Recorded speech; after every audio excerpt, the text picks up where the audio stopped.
Hi, my name is Annie, and welcome to the Walking Word, where we go through the Holy Scriptures, the Holy Bible, in a year as part of discipling. And we are now in the book of Leviticus, chapter 4, Sin Offerings for the Priests. Remember, in order to finish the Bible in a year, you need to read a minimum of 5 chapters a day, and just keep at it. You can do it. Um, I believe in you. You can do it. Sin offerings for priests. The Lord said to Moses, "Tell the Israelites when a person inadvertently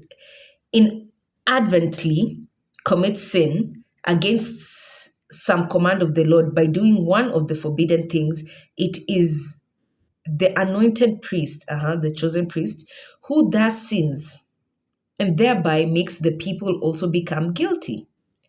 Whoa. Okay. Okay. Oh my. The priest bears the sin.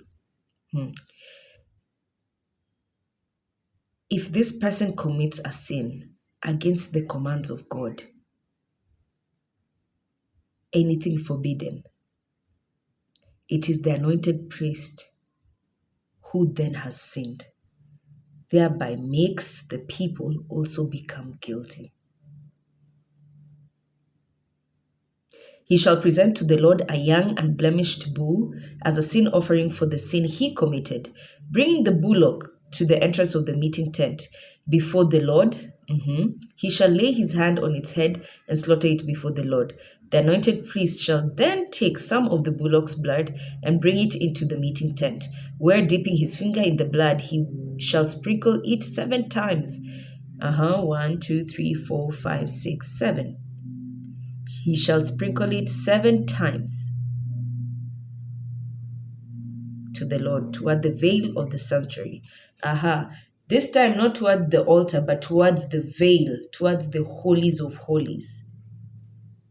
The veil, remember, was separating the side of the tent of the meeting from the ark of the commandments. Yeah.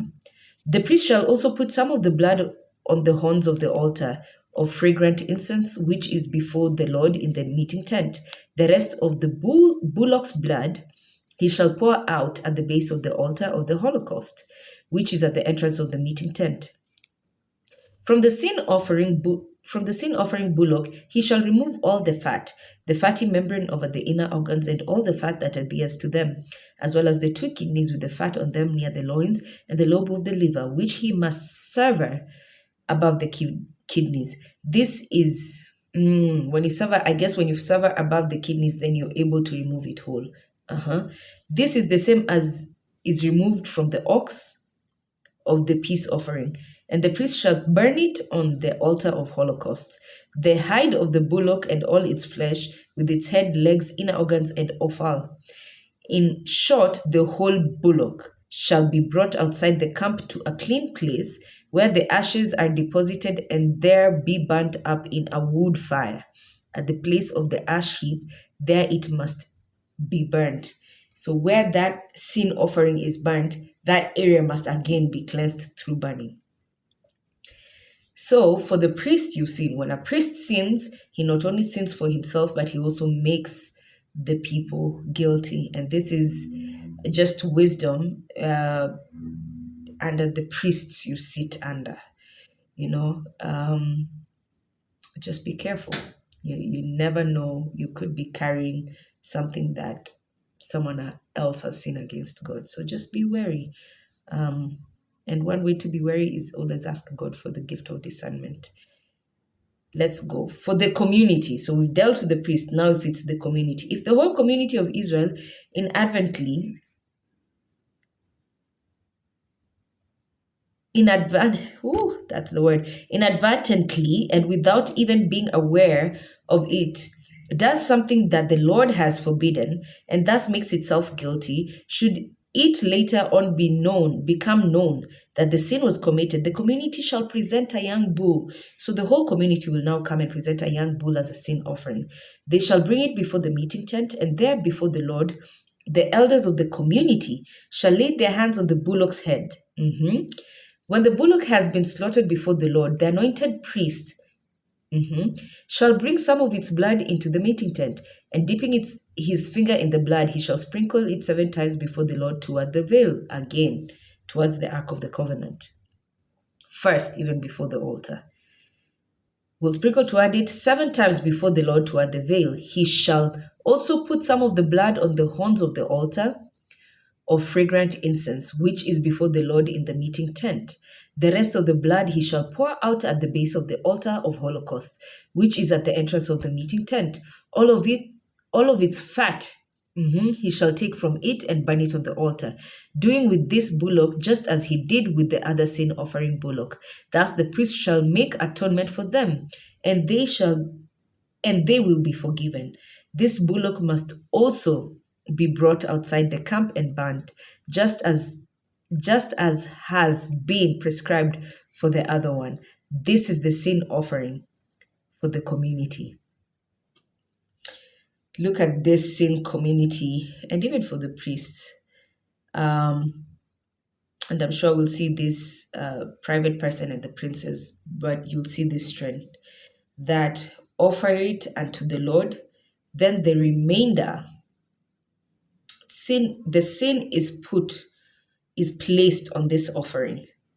The sin is placed on the offering. Then the offering is burnt outside, not within the premises of where the Ark of the Covenant is, but it's sort of taken out. Remember the story of Jesus and his sacrifice. He became sin because of us. All our sins were placed on him. And then he's walked out of the holy city and crucified out as it was done with these other sacrifices, out, away from the city, away from the temple area, away from where the ark was, away from the holiness, cast away and ashed down. For the princes, verse 22, should a prince commit a sin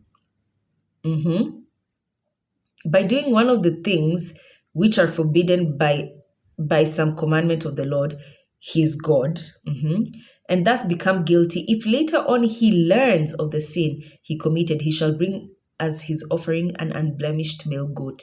Having laid his hands on its head, he shall slaughter the goat as a sin offering before the Lord in the place where the holocausts are slaughtered. The priest shall then take some of the blood of the sin offering on his finger and put it on the horns of the altar of holocausts. The rest of the blood he shall pour out at the base of this altar. All of the fat he shall burn on the altar like the fat of the peace offering. Thus the priest shall make atonement for the prince's sin, and it will be forgiven. For private persons, so for individuals. If an individual commits a sin,